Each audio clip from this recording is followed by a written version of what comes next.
Hello and welcome to Boomer11. And today we're going to be covering an interesting story. It is a story of the Red Bulls.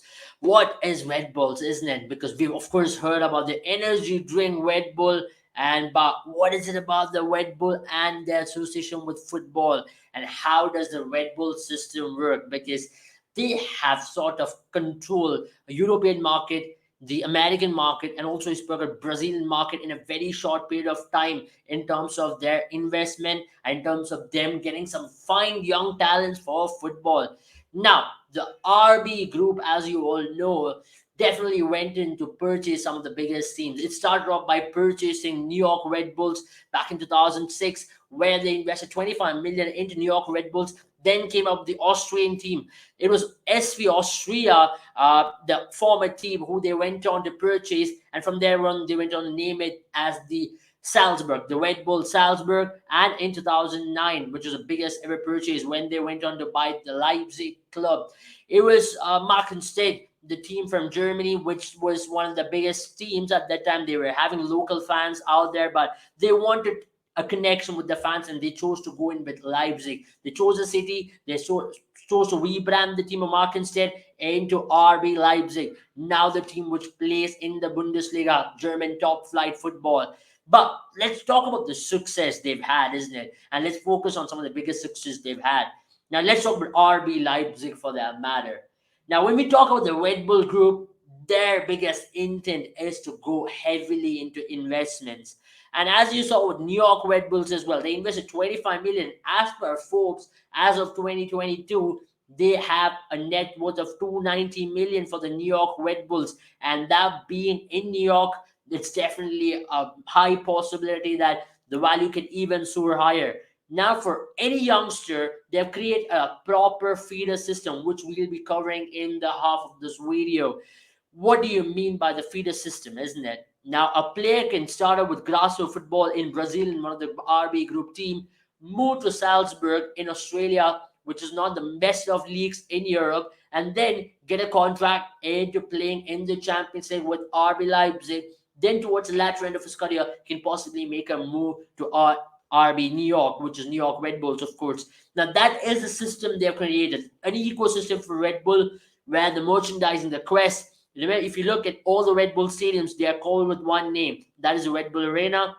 They're called as Bulls as their nickname in all the leagues. They've got similar crests, similar color pattern when it comes to jerseys. The merchandising has been perfect when it comes to the way in which they're known as a brand, and they totally like to own that team in such a manner that they represent the group they represent. Now, the biggest question is it even fair to have a feeder team? That isn't it sometimes illegal to now sell a player at a very low cost to a better team, which is RB Leipzig, getting all the players from Salzburg and from Leipzig players going into MLS. Is that the right feeder system that we'll be talking about? But let's talk about talking about RB Leipzig, isn't it? RB Leipzig story has been a phenomenal one.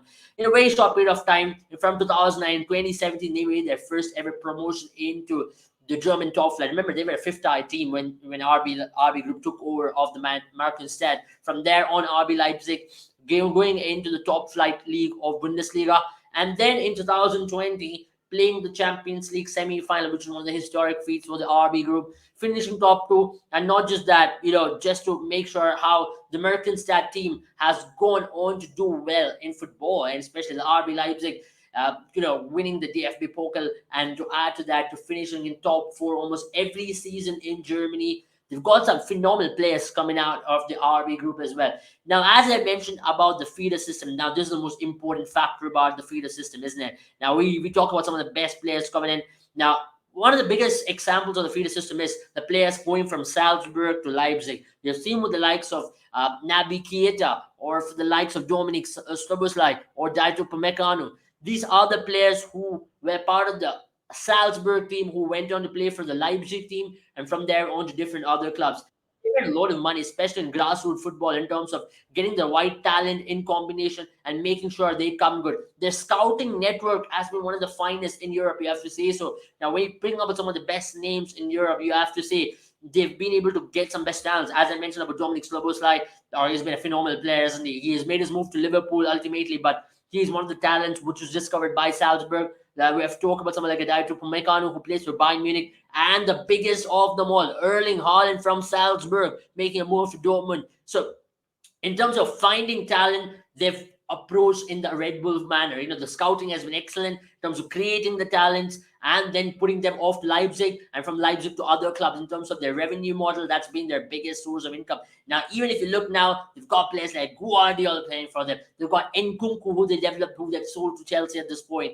They've got multiple other players who they've been able to capture in their own way, develop them, then sell it off to bigger clubs. And that's been the Red Bull story. Now, if you have talked about feeder clubs as well, to have a feeder club is definitely sometimes you can understand the legality of it. Maybe it might not sound fair because you have a feeder club just to feed your top flight club in Europe and to feed them with good players at a lower cost. Now, these are technicalities which a lot of people would not want to get into.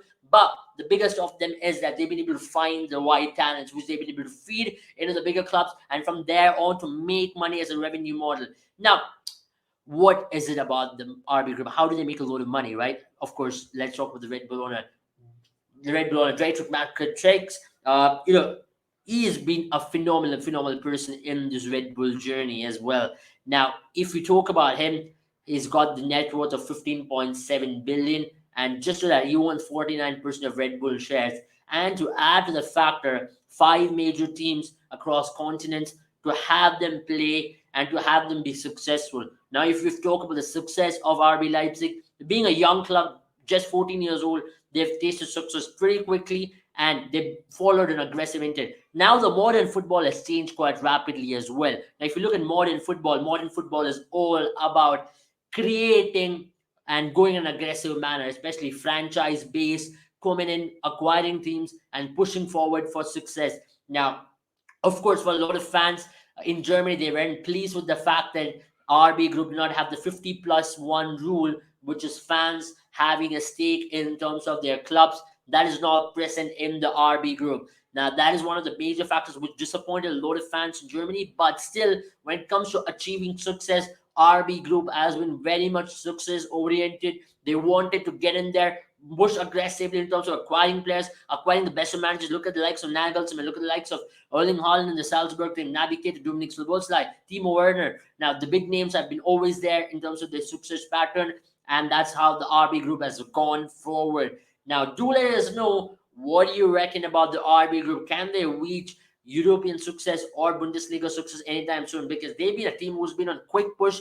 Because Red Bull, the whole sporting ecosystem of Red Bull, let's talk about the F1 teams or let's talk about the air show teams, they've all tasted success. And that's one of the reasons why Red Bull always strive for success. And that is the Red Bull story for you. In a very short period of time, they've captured all the markets. They've been able to make good revenue with a very good model of scouting, developing, and selling. And then again, doing it in terms of their feeder, in terms of getting a player to better heights, in terms of their marketing and merchandising as well.